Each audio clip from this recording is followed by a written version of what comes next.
సీరియల్లో సినిమాలో నటించాలనుకుంటున్నారా? అయితే వెంటనే మా యాక్టింగ్ స్కూల్లో జాయిన్ అవ్వండి. సో అందరికీ నమస్కారం. నా పేరు వికాస్ పవార్. నా ఒక లైఫ్ స్టైల్ మొత్తం మీకు చెప్తాను. నా లైఫ్, నా జర్నీ మొత్తం. సో మిడిల్ క్లాస్ నుంచి ఒక ఎంటర్‌ప్రెన్యూర్ జర్నీ ఎలా స్టార్ట్ అయిందో మీకు మొత్తం చెప్తాను. వినండి. సో ఈ కథ ఏందంటే అందరికీ కొత్తగా అంటే రొటీన్‌గా ఉండొచ్చు. బట్ ఇది కొంచెం డిఫరెంట్. ఇది ఎలా డిఫరెంట్ అనేది కూడా మీకు చెప్తాను. నేను పడ్డ స్ట్రగుల్స్, నేను పడ్డ ప్రతి ఒక్క జర్నీలో, నేను ప్రతి ఒక్క స్టెప్‌లో నేను ఏమేమైతే కష్టాలు ఎదుర్కొన్నానో ప్రతీదీ మీకు చెప్తాను. మా ఫ్యామిలీ నుంచి నాకు సపోర్ట్ లేక ఈ జర్నీ వరకు రావడం కారణం కూడా నా ఒక ఎయిమ్ అండ్ నా ఒక పట్టుదల, ఆ ఒక స్ట్రెంత్ అనేది నా మైండ్‌లో ఫిక్స్ అయి ఉంది. సో నా ఫ్యామిలీ బ్యాక్‌గ్రౌండ్ నుంచి చెప్తే నాకు ఒక ఎల్డర్ సిస్టర్, మా మదర్ అండ్ మా ఫాదర్ అంతే. సో మా ఫాదర్ వచ్చేసి స్టేట్ గవర్నమెంట్ ఎంప్లాయీ. తను ఒక అగ్రికల్చర్ డిపార్ట్మెంట్‌లో సెక్రటరీగా వర్క్ చేస్తున్నారు. మా మదర్ వచ్చేసి హోమ్ మేకర్. సో మా మదర్‌కి, మా ఫాదర్‌కి ఎప్పటికి ఉన్న లవ్ బాండ్ ఎప్పుడు స్ట్రాంగ్‌గా ఉంటది. ఆ లవ్ బాండ్ వల్ల నాకున్న జీల్, నేను అనుకున్న గోల్ ఏదైతే ఉందో అది ముందుకు రావాలనుకుని కోరుకొని ఈ ఈ ఇక్కడి వరకొచ్చాను. సో నా జర్నీ అంత ఈజీగా అయితే ఏం సాగలేదు. సో చాలా స్ట్రగుల్స్ ఫేస్ చేస్తూ ఇక్కడి వరకొచ్చాను. సో మెయిన్ థింగ్, నా ఒక బ్యాక్ బోన్ వచ్చేసి మా సిస్టర్. నేను 2017లో నాది ఒక 10థ్ అయిపోయింది. సో 10థ్ అయిపోయిన తర్వాత I started my career different way. Like నా ఇంటర్ బ్యాక్‌గ్రౌండ్ వచ్చేసి బైపీసీ. నేను బైపీసీలో ఉన్నప్పుడు అందరూ ఏమంటారంటే షాక్ అయితారు. సో నువ్వు బైపీసీ చేయగలుగుతావా? నువ్వు ఎంపీసీ చేయొచ్చు కదా! నీకంత టాలెంట్ ఉన్నప్పుడు నువ్వు ఎంపీసీలో వెళ్ళొచ్చు కదా అని. కానీ లేదు. నేను చిన్నప్పటి నుంచి ఉన్న ప్రతిసారి నాకు సైన్స్ అనేది ఇష్టం. సో ప్రతి టెర్మినాలజీ, ప్రతీదీ నాకు సైన్స్‌లో రిలేటెడ్ ఉన్నది మాత్రమే నేను చూజ్ చేసుకుందామని ఫిక్స్ అయ్యి నేను ఇంటర్‌లో బైపీసీ తీసుకున్నాను. బట్ నాకు ఫస్ట్ అటెంప్ట్‌లోనే 382 మార్క్స్ వచ్చాయి. బట్ నా ఒక కేటగిరీ వల్ల నాకు ఆ సీట్ రాలేదు. సో ఎంబీబీఎస్ సీట్ రాకుండా బీడీఎస్, బీహెచ్ఎంఎస్ మాత్రమే వచ్చింది. అండ్ దాని తర్వాత నేను ఎక్స్‌పెక్ట్ చేయలేదు. నా కెరియర్ అనేది ప్లాన్ బిలో ఎంటర్‌ప్రెన్యూర్ జర్నీలో ఎళ్తదని నేను అసలు ఊహించుకోలేదు. అక్కడ స్టార్ట్ అయిన జర్నీ, ఒక పర్సన్ నాకు పరిచయం అయ్యారు. తన పేరొచ్చేసి రామకృష్ణ గారు. సో మా ఒక కాలేజ్‌లో he is like advisory member, counselling adviser member. తను నాకొక సజెషన్ చేశారు. నేను మా ఫాదర్ ఎళ్ళినప్పుడు, నా కాలేజ్ వచ్చేసి creative multimedia college affiliated to JNFI university. అక్కడ నా కెరియర్ స్టార్ట్ అయింది. First career. ఏంటిదంటే తను ఒక సజెషన్ ఇచ్చారు. మీ బాబు ఇంత టాలెంట్ ఉన్నప్పుడు why don't you join in BA honours in UI UX with business strategy. ఈ కోర్స్ అనేది మన ఇండియాలో ఎక్కడ చూసినా ఒక just 3 or 6 months of course ఉంటది. బట్ ఇది కంప్లీట్ నాది graduation course of 3 years. BA in VFX తీసుకున్నాను. బట్ తను ఇచ్చిన సజెషన్ నాకిప్పుడు పునాది అయింది. లైక్ నా ఎంటర్‌ప్రెన్యూర్ జర్నీకి పెద్ద ఒక స్టోన్ అయింది ఇది. ఎలా స్టోన్ అంటే అక్కడి నుంచి స్టార్ట్ అయిన జర్నీ. నేను ఫస్ట్ ఇయర్‌లో రీసెర్చ్ చేయడం స్టార్ట్ చేశాను. యూఎక్స్ రీసెర్చ్ అనడం, యూఐ డిజైనింగ్ అనడం. సో యూఎక్స్ రీసెర్చ్ నుంచి స్టార్ట్ చేసిన తర్వాత టీ హబ్‌లో ఒక 2, 3 టైమ్స్ అప్లై చేశాను. ఇంక్యుబేషన్ ప్రోగ్రామ్‌లో. బట్ అక్కడ నేను ఫెయిల్ అయ్యాను. దాని తర్వాత నా first pitch of idea like medivivo health care అనేది ఒక నా ఫస్ట్ స్టార్టప్. ఆ స్టార్టప్ నేను ట్రిపుల్ ఐటీ హైదరాబాద్ సిఐఈ క్యాంపస్‌లో నేను పిచ్ చేశాను. అది నేను ఇప్పటికి ఇప్పుడు మేము మైక్ పెట్టుకొని మీ ముందు మాట్లాడుతున్నా అంటే ఆ ధైర్యం కూడా నాకు లేకుండే. బట్ అప్పుడు కూడా సేమ్ అంతే వీక్‌నెస్ ఉండే. ఈ వీక్‌నెస్ అనేది నేను మాట్లాడుతూ ఫ్రీ అయ్యాను. అండ్ దాని తర్వాత ఇప్పుడు గెస్ట్ లెక్చరర్‌గా అలాంటి వీటిలో వర్క్ చేయడం. వీటిలో ఒక 300-700 పీపుల్‌కి ఒక గెస్ట్ లెక్చరర్‌గా ఇవ్వడం స్టూడెంట్స్‌కి. అండ్ నా దగ్గర ఉన్న నాలెడ్జ్ వాళ్ళకి షేర్ చేయడం. వాళ్ళ దగ్గర ఉన్న ప్రాబ్లమ్స్ నేను తీసుకోవడం, దాన్ని నోట్ ఔట్ చేసుకొని దాని తర్వాత స్టార్టెడ్ మై ఎడ్యుకేషన్ బ్యాక్‌గ్రౌండ్, ఒక ఇన్‌స్టిట్యూషన్. ఇయన్నీ స్టార్ట్ చేయడం ఒక ఎత్తు అయితే, నేను స్ట్రగుల్ పడ్డది ఇంకొక ఎత్తు.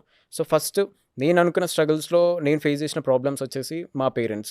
మా పేరెంట్స్ ప్రతిసారి అంటుంటారు, "నీకొచ్చిన జాబ్ ఆఫర్స్‌ని ఎందుకు వదులుకున్నావు? నువ్వెందుకు ఇట్లా జాబ్ కాకుండా ఎంటర్‌ప్రెన్యూర్ అని, బిజినెస్ అని ఇవి ఎందుకు స్టార్ట్ చేస్తున్నావు?" అని చెప్పుకుంటూ వెళ్ళడంతో వాళ్ళ మాటలు పట్టించుకోకుండా నేను అనుకున్న జీల్, నా గోల్ ఏదైతే ఉందో దాన్ని మాత్రమే ఫాలో అయ్యాను.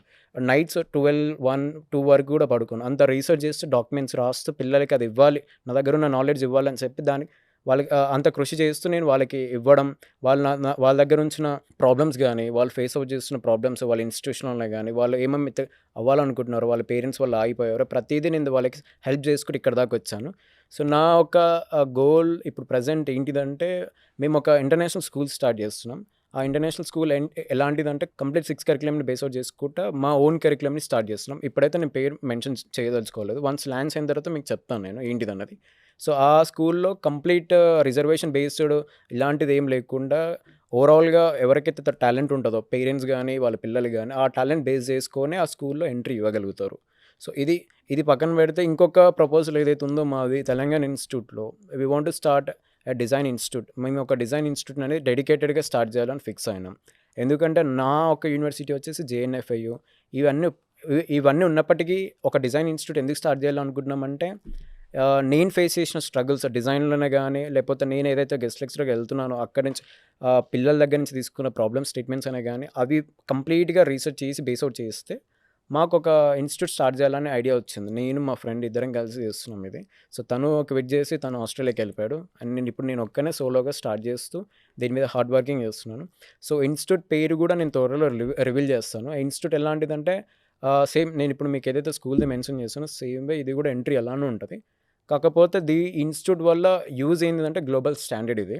మన గవర్నమెంట్‌కైనా గానీ, మన పిల్లలకి తెలంగాణ ఉన్న పిల్లలకైనా గానీ, వాళ్ళ దగ్గరున్న నాలెడ్జ్ టియర్ 2, టియర్ 3 అంటే ఊర్లో గానీ, టౌన్‌లో గానీ ఉన్న పిల్లలకి ఇలాంటి ఒక డెడికేటెడ్ ఇన్‌స్టిట్యూట్ స్టార్ట్ చేయాలని ఫిక్స్ అయినాం మేము.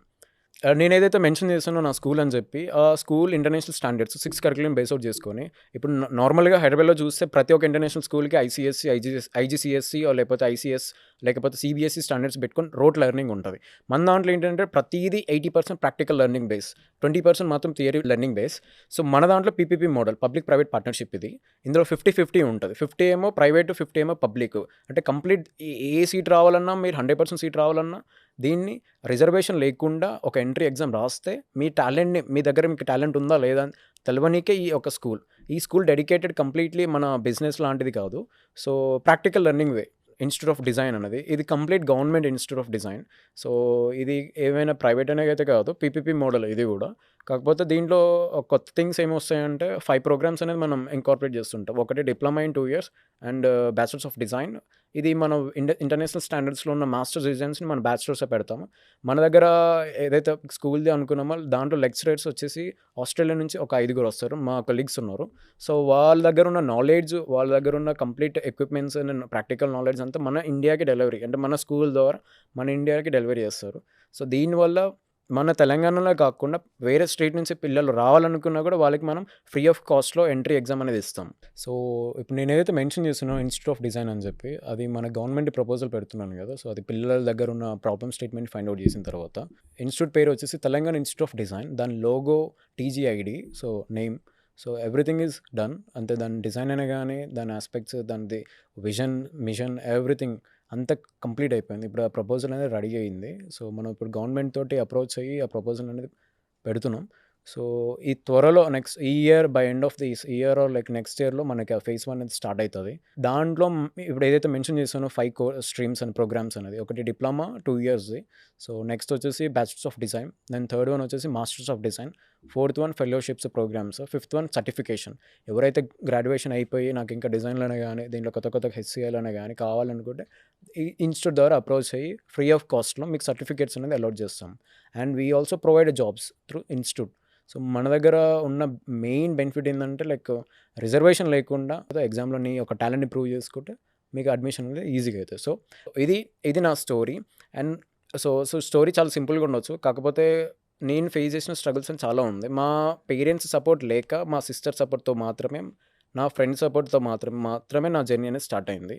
సో, మీకు సింపుల్‌గా నేను ఒక లైన్ ఇవ్వగలుగుతాను. ఏంటిదంటే మీరేదైతే అనుకుంటున్నారో అది మైండ్ సెట్ ద్వారానే గానీ, లేకపోతే హార్ట్‌ఫుల్ అయినా గానీ, అది మీరు ఫిక్స్ అయ్యి మీ జర్నీని అనేది స్టార్ట్ చేయాలి. సో, మీ పేరెంట్స్ మాటలు వినుకుంటా నేను ఇదే కెరియర్‌లో స్టార్ట్ చేస్తాను. మా పేరెంట్స్ చెప్పారు కాబట్టి మేము డిపెండ్ అయితాము అంటే మీరు ఎప్పటికీ నెగ్గలేరు. ఒకటి 2 థింగ్స్, ఒకటి పెళ్ళైనా గానీ, ఒకటి మీ కెరియర్ అయినా గానీ, అది మీ చేతిలో మాత్రమే ఉంటది.